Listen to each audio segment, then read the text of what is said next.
Hey everybody, Jim here with another video for you. This is Shocktober, Volume 19, Psycho Killers. But before we begin, at the end of this video, if you like what you see, please consider giving me a thumbs up, a possible subscribe, and most importantly, leave comments below. Let me know what some of your favorite Psycho Killer movies are. Now, I'm probably going to break this up in a couple of parts, because quite honestly, a lot of different movies could fit into this category. You got slashers, you got just mad bombers. I mean, anything where it involves like a psycho killer. And in this particular version, we're going to do something a little bit different. Some of these movies are pretty well known. Some of them aren't. And instead of just randomly going through them or ranking them, I'm going to go through these in chronological order. Because you'll notice the first couple are in the mid-70s. And then around 1980, there's a deluge of them. And there's a couple of reasons behind that. We'll get to it when we get to it. But again, these aren't necessarily slasher films, although some of them would definitely qualify in that. But they are involving with, like I said, psycho killers of one way or another. So we're going to just jump right in.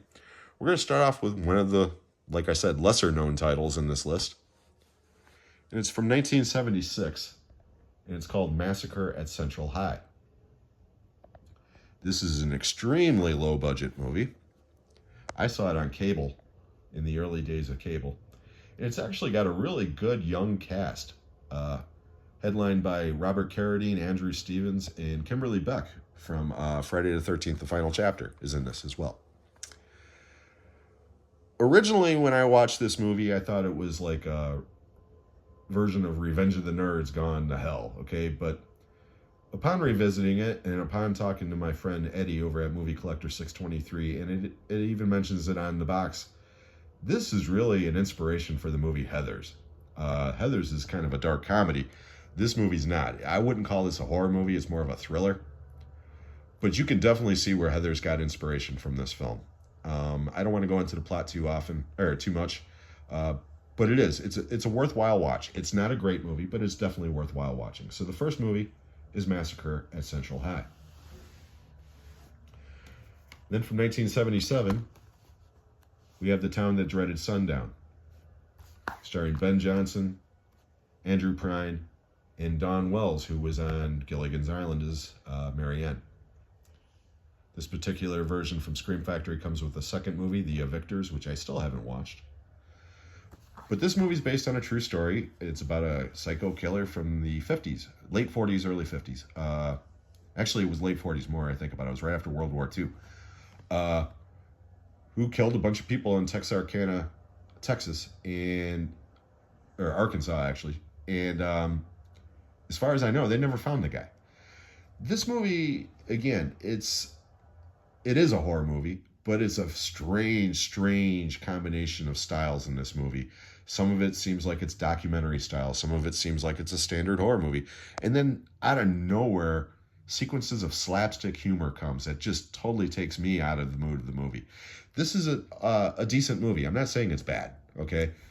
Take that crap out of it, it would have been a lot better. Now, this movie has been remade, but it's more of a reimagining. And I don't own it, but it's really good. As far as remakes go, that one's one of the better ones. So the second movie on the list is The Town That Dreaded Sundown. About a year after that movie, a little movie came out called Halloween, which, there's old Michael up there, revolutionized the horror genre in a million ways, but it also launched an incredible deluge of nameless killer movies, or mass killer movies, I should say. And we've got a couple of those that are coming up right away. Now, a couple that would fit into this category around this time would definitely be Friday the 13th, and Halloween 2, of course, and a bunch of other ones. A lot of those movies I own, but I'm not including them because, again, I want to give some other titles a chance. And some of those other titles I just don't own, okay? But we're going to start off with a couple of Jamie Lee Curtis movies since we were talking about Halloween. And we're going to go with Terror Train. This is from 1980. As a matter of fact, the next 5 or 6 movies are from 1980. Like I said, this one stars Jamie Lee Curtis, Ben Johnson again, And this one has David Copperfield, the magician, in it as well. This movie's not bad. It's better than the one that's coming up next, in my opinion. Okay. But again, it's not a great movie. I'm pretty sure this one's been remade too, although I'm not really sure. Most of these goddamn movies have been remade in one way or another, so they get a little bit confusing in my mind. But Terror Train, like I said, it's a decent slasher. And I definitely prefer it to the other Jamie Lee Curtis slasher from that year, Prom Night, co-starring Leslie Nielsen. And again, this movie is kind of beloved among the horror community. They consider it one of the best ones. I did when I was a kid. Then I revisited on when I bought this Synapse Blu-ray. And my God, I'm sorry, this movie sucks. It's boring as hell. There is more disco dancing in this movie than Saturday Night Fever. It is just ridiculous. There are a couple of sequences that are cool. Leslie Nielsen just kind of disappears. It just, yeah, I don't like Prom Night. But I do like this one. Oop, this one's out of, I'm sorry, I got a couple out of order here. Let me rearrange things. Sorry. Okay, the next one on our list is He Knows You're Alone. This one also came out in 1980, and it's most well known for, right there, Tom Hanks. He's got a very small role in this movie. He doesn't die in this movie either. He just plays the nice friend, and he's only in a couple of scenes. The hook on this movie is the killer is stalking brides-to-be because he was jilted at the altar, and he starts stalking a couple of brides. Again, not a very gory movie. It's more of a suspense thriller than anything. However, there is one scene in this movie that to me directly inspired a sequence in Scream 2. It has to do with the movie theater. Again, not a great movie. Most well known because of Tom Hanks. Okay, the last one from 1980, probably the strangest, is Motel Hell. This is my Scream Factory Steelbook. Love the artwork on this. I mean, let me zoom in on that.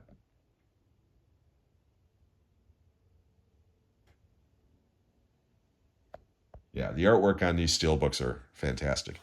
It takes all kinds of critters for Farmer Vincent's fritters, and yeah, this movie's crazy. Rory Calhoun and oh shit, what the hell is her name? Beulah from Porky's. Her name is escaping me at the moment, but yeah, they're a crazy brother and sister who own a hotel and drug their guests and plant them in the garden and turn them in sausage. But as disgusting as that sounds, this movie's more of a dark comedy than anything else, and it's entertaining as hell. Okay, now we're jumping to 1981. The first one is Tobe Hooper's The Fun House. My sister took me to see this one, and let's just say the shower scene at the beginning where the kid is peeking in on his older sister in the shower was uncomfortable for both of us. Good movie, solid movie. It's not one of Tobe Hooper's best in my opinion, but again, solid movie. My sister took me to see that one. My brother took me to see this one, The Burning. To me, The Burning is the best slasher that doesn't have Friday the 13th or Halloween in the title, or Nightmare on Elm Street in the title. Okay, let me rephrase this. The Burning, to me, is the best non-franchise slasher of all time. And it's mainly because of one scene in particular, the raft scene, which displays Tom Savini's special effects magic at its absolute peak. It is so good. Yeah, I saw this one at the drive-in with my brother. I've told that story before. I don't really need to go into it again. If you want to know about that story, check into the drive-in memories. I think it's the second installment of that series where I do tell that story. But The Burning, like I said, great movie. It's actually got a killer cast of unknowns at the time. Fisher Stevens and Holly Hunter and Jason Alexander, among others. Yeah, like I said, I love The Burning. Okay, and then we've got Hell Night, starring Linda Blair. This is the one where the college kids are locked in a abandoned house as a fraternity prank, and there's like a killer in there who's kind of like a, I don't know what the hell he is, kind of like a mutant, kind of like the killer that's in the Funhouse, actually. Again, I loved this movie when I was a kid, and then I bought this on Blu-ray reasonably cheap, and I found it to be extremely boring. Again, it's not a bad movie. It's just kind of boring. And the last one from this one's from 1982. I'm sorry. We're going back to Scream Factory Steelbook with the Slumber Party Massacre. This movie, again, to me, it's a dark comedy. It's a black comedy. And it's kind of a feminist movie if you actually watch it from a certain point of view, even though there is copious nudity and, it's a slumber party. But again, this is a product of the Corman factory. Originally, the original script of this was much different, and Corman allowed the filmmaker to make it as long as it had the normal Corman elements, aka lots of tits. This movie's fun. It's not a classic by any stretch, but it's a lot of fun.